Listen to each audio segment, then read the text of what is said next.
இந்திய முஸ்லிம்களின் தேசபக்தியை புகழ்ந்த பிரதமர் மோடி, இந்திய முஸ்லிம்கள் இந்தியாவுக்காக வாழ்வர், இந்தியாவுக்காகவே சாவர் என்று உணர்ச்சி பெருக்குடன் கூறினார்.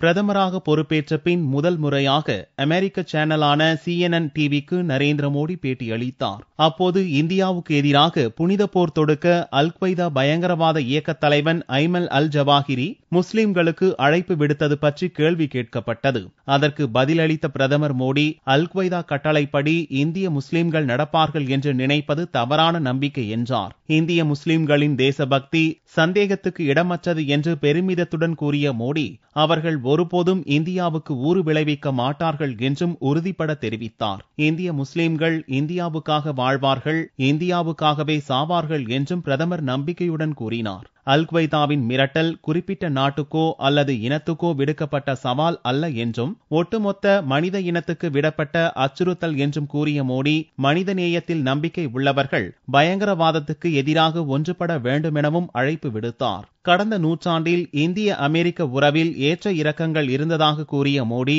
21ஆம் நூற்றாண்டின் துவக்கத்தில் இரு நாடுகளின் உறவில் மிகப்பெரிய மாற்றம் ஏற்பட்டுள்ளதாகவும் கூறினார். இந்தியாவுக்கும் அமெரிக்காவுக்கும் இடையில் சில ஒற்றுமைகள் இருப்பதாகவும் கூறிய மோடி, எனவே இரு நாடுகளிடையேயான உறவு வரும் காலங்களில் மேலும் வலுப்படும் என்றும் நம்பிக்கை தெரிவித்தார்.